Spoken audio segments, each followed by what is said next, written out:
When Brittany signed the lease for the room in my house here in Tucson, she had no idea it came with a daily breakfast for two. I just forgot to mention it in the Craigslist ad. And anyway, why scare people off too early? It was 6:30 in the morning. I was standing by the stove, habitually swirling a heavy cast-iron skillet where the bacon was finishing up. Right next to it, 2 portions of crispy hash browns and 4 eggs were already browning. Habit is a powerful thing, buddy. When you spend 15 years cooking breakfast for 2, your hands just refuse to cut the recipe in half, even if your ex-wife has been living in San Diego for a year now with some yoga instructor. Behind me, the old wooden stairs creaked.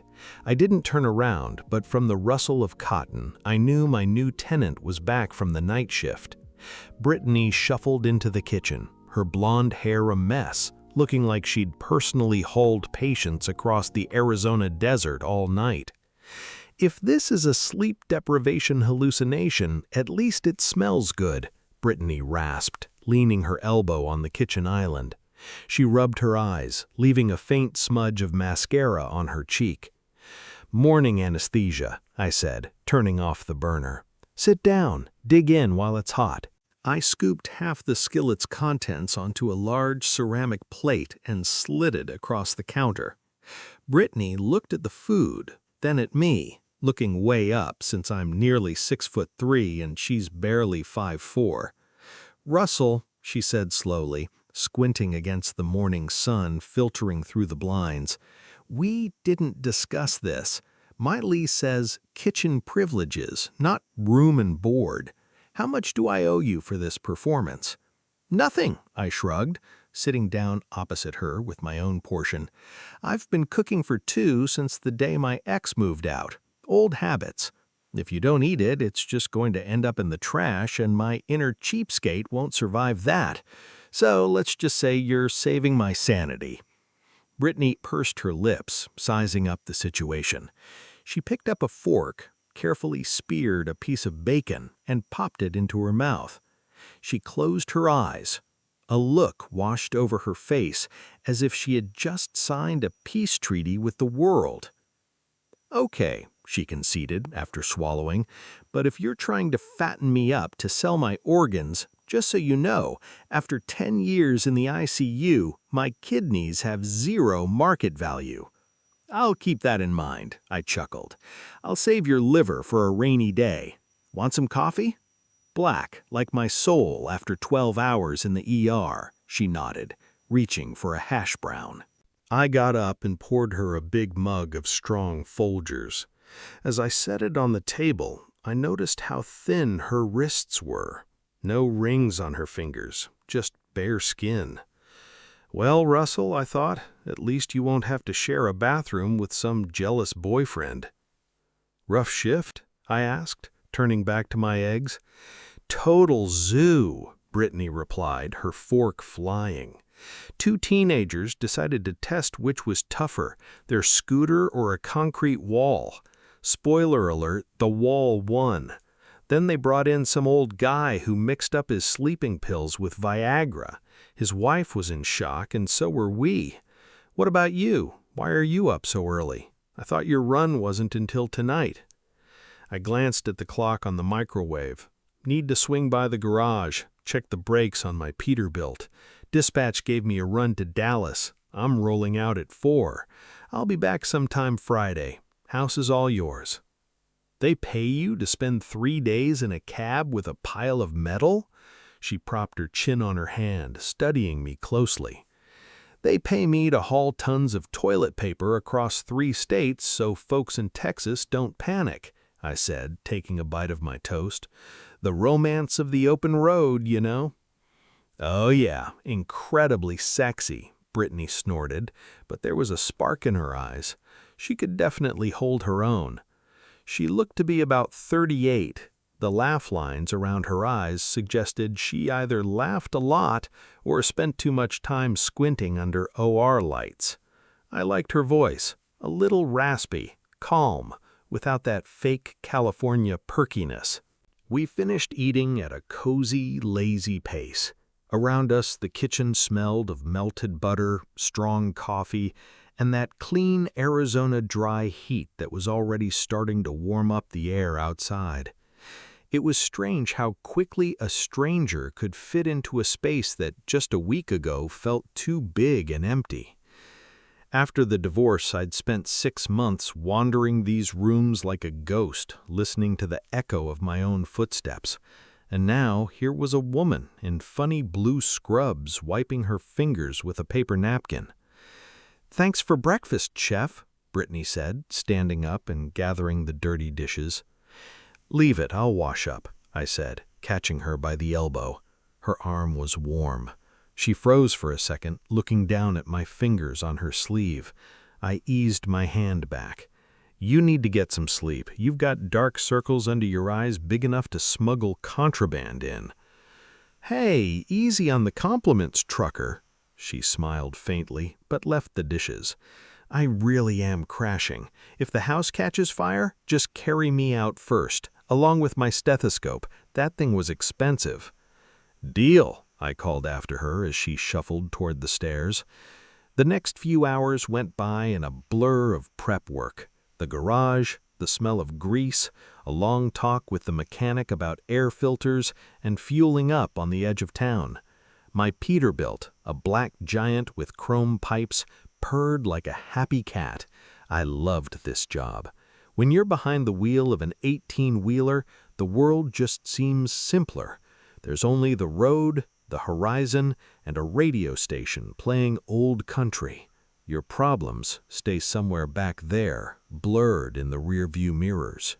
At 3 in the afternoon, I went back home to grab my packed duffel bag. The house was quiet. The blinds in her second-floor room were tightly shut. I tried to tread as lightly as possible, though at nearly 200 pounds, that's no easy feat. The stairs still let out a couple of traitorous creaks. I slipped into the kitchen to fill my travel mug with water for the road. On the white marble counter, there was a rectangular neon green sticky note.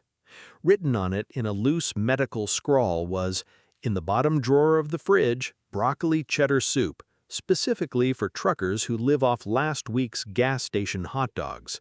Try to throw it out and I'll cut your liver out without anesthesia. Safe travels, Russell." I couldn't help but smile. I opened the fridge. Sure enough, there was a small glass container, neatly sealed with a lid. The soup looked thick and surprisingly appetizing. "Well, look at that. Someone cares," I muttered to myself, transferring the container to my cooler. I slung my duffel over my shoulder, locked the front door, and headed out to the cab of my truck. Ahead lay nearly 800 miles to Dallas, across the scorching expanses of New Mexico. I hit I-10 east just as the sun was starting to sink, flooding the desert with a thick orange glow. About 3 hours went by. The dead of the Texas night had settled around me by the time I crossed the state line. The headlights caught only patches of dry grass on the shoulders and the occasional road sign.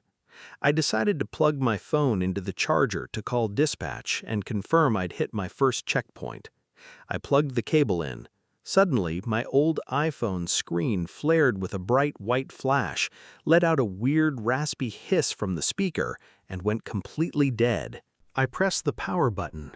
Nothing. I held down the buttons to force a restart.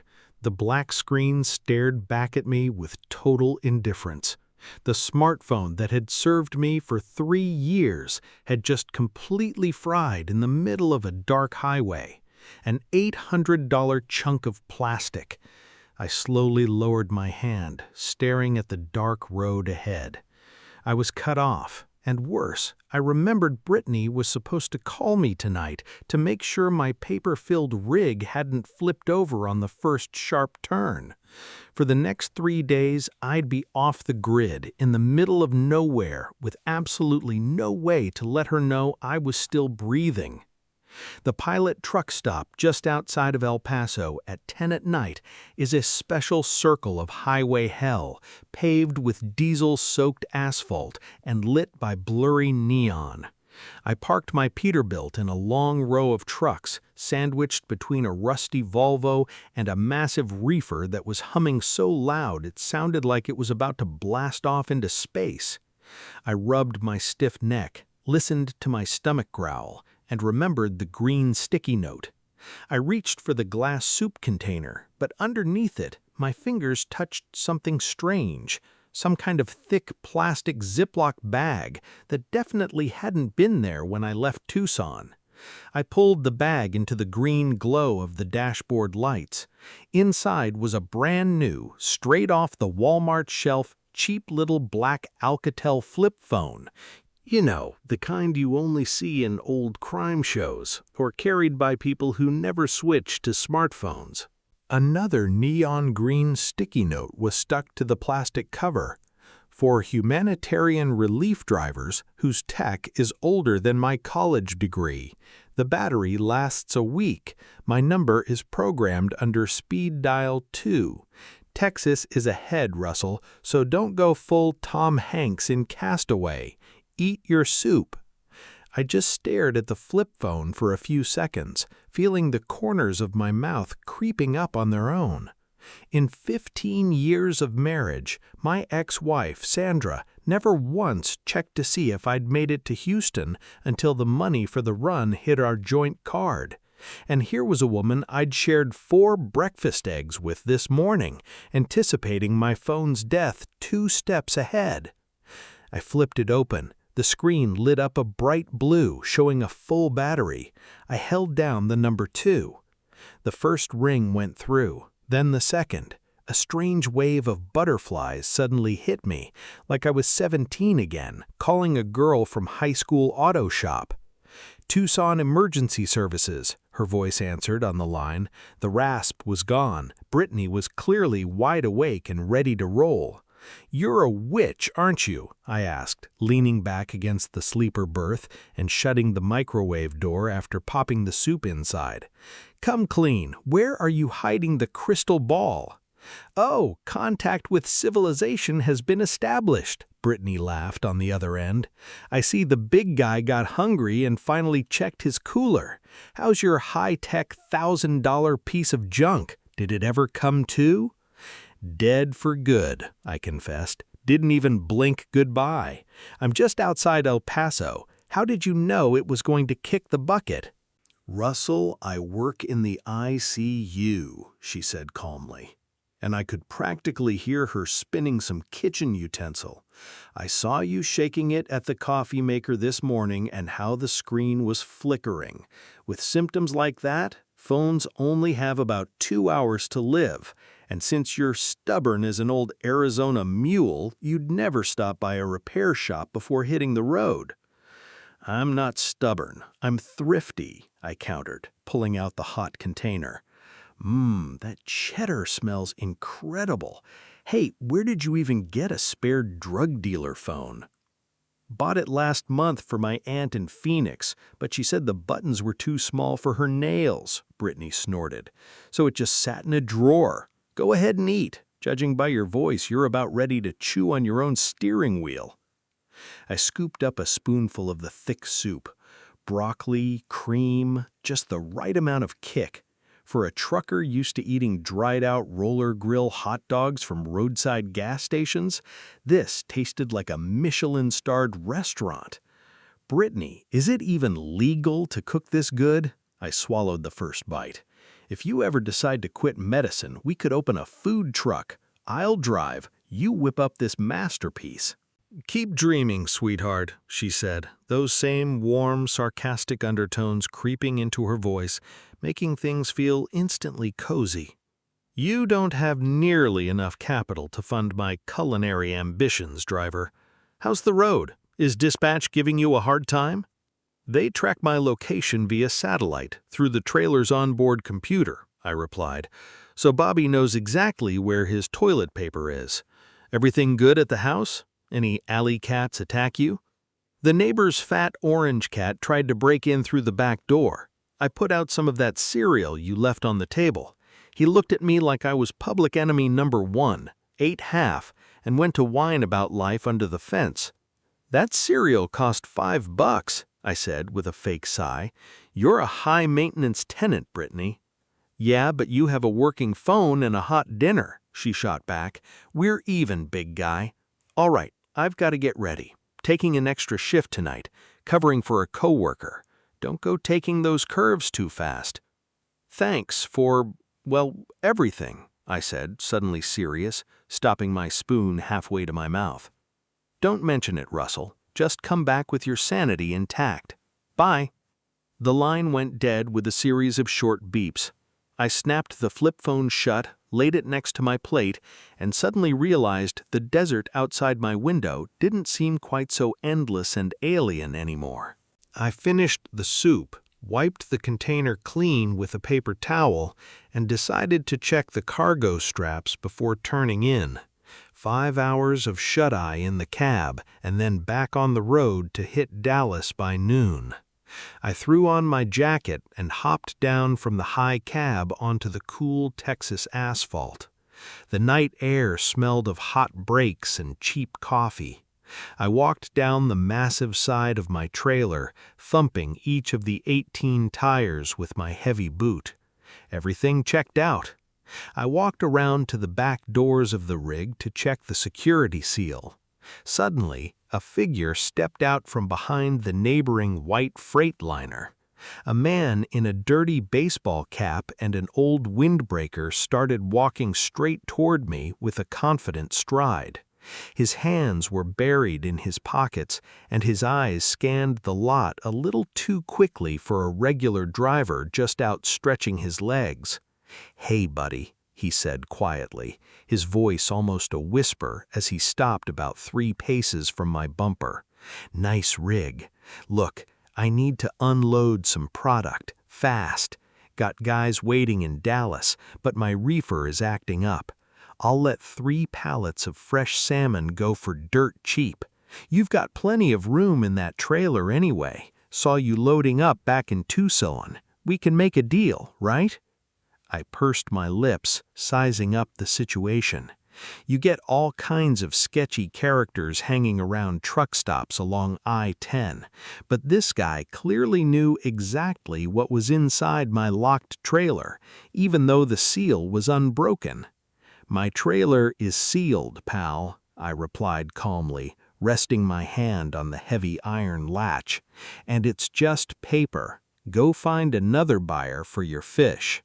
The man took another step forward, and in the pale light from the lamppost, I noticed his right hand was bulging strangely inside his jacket pocket, like he was gripping something heavy and angular.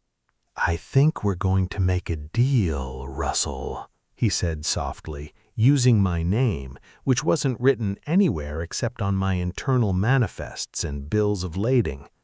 "Your dispatcher, Bobby, says hi. Open the trailer." I shifted my gaze from his bulging pocket to his unshaven face.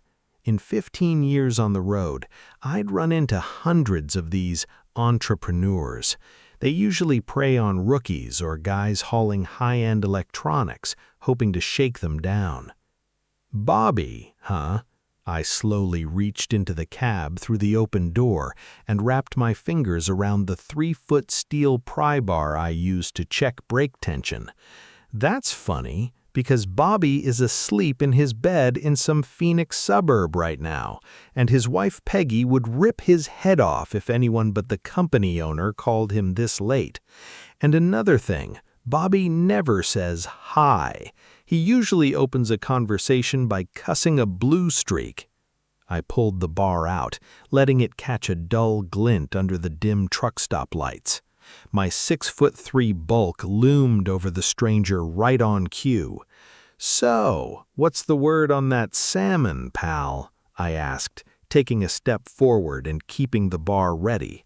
"Because if you don't vanish behind that white freightliner right this second, I'm going to have to test how tough your ribs are compared to Texas asphalt."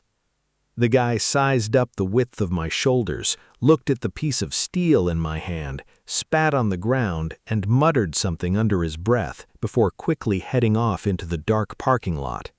He never took his hand out of his pocket, but he was moving at a very brisk clip. I got back in the cab, locked the doors down tight, and felt the adrenaline finally start to fade. The little black flip phone was lying on the passenger seat. I flipped it open and held down the number 2. Right now, I really needed to hear someone sane. Brittany picked up on the second ring. In the background, hospital monitors beeped their familiar rhythm. "Hey," I said, leaning back in my seat and trying to quiet the slight tremor in my fingers from the adrenaline. "What happened?" Brittany's voice instantly lost its sleepy edge. "Get lost without your fancy GPS?" "Worse. I almost invested in the fish business," I chuckled. "Some guy at the truck stop tried to shake me down, called me by name and knew Bobby. I had to introduce him to my pry bar." "Wait!" There was a loud clatter on the other end, like she was shoving a gurney out of the way. "Are you in one piece? Any blood? Stab wounds? Do I need to drive out to the Texas border with a trauma kit?" "I'm in one piece. I'm in one piece." He sized me up and decided the fishing trip was canceled. But you know what? When you're standing alone at a deserted truck stop at night with shady characters lurking around and your main phone is dead, this flip phone of yours feels like the greatest invention in human history. If things had gone south, I wouldn't have even been able to call the sheriff. So you were right. Thank you. There was a brief pause on the line, and then Brittany let out a soft, relieved sigh. "Glad you're in one piece, big guy. I've got to go. They're wheeling in someone from a highway wreck. Keep that antique turned on. Bye." "It'll stay on, promise," I said, and snapped the lid shut. The phone worked like a charm the entire trip, never once needing an outlet. Sometimes female logic absolutely floors you with its practicality. 3 weeks later, on a scorching Saturday afternoon, I was flat on my back under a dirty sheet of cardboard under her old Honda Civic in our garage. My face was speckled black with old grease, and my arms were numb from wrestling with a rusted alternator nut. "Russell, if you drop that Japanese tin can on yourself, I'm gonna have to stitch you up right on the kitchen table," Brittany's voice called down from above. She was standing right there, holding a large glass of iced tea with lemon slices and mint floating in it. She was wearing short denim cutoffs and a funny, oversized tank top, and I even caught myself admiring her long, slender legs. "Instead of diagnosing my future injuries, go find me a 12mm wrench," I grunted from below, trying to line up a bolt with the left bracket.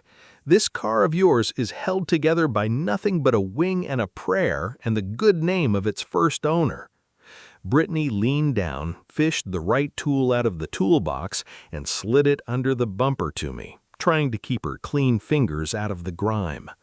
"This car has gotten me to work for 6 years without giving me any trouble," she countered, taking a sip of her tea. "So show some respect for the old lady. Here, take a sip before you start talking to the engine." I slid halfway out from under the car, took the glass from her, and took a few long, greedy gulps. The ice-cold liquid felt incredibly good going down. Brittany suddenly pulled a paper napkin from her pocket, leaned in close, and gently but firmly wiped a smudge of black grease from right next to my eye. "You look like a lousy coal miner," she said softly, looking me straight in the eyes.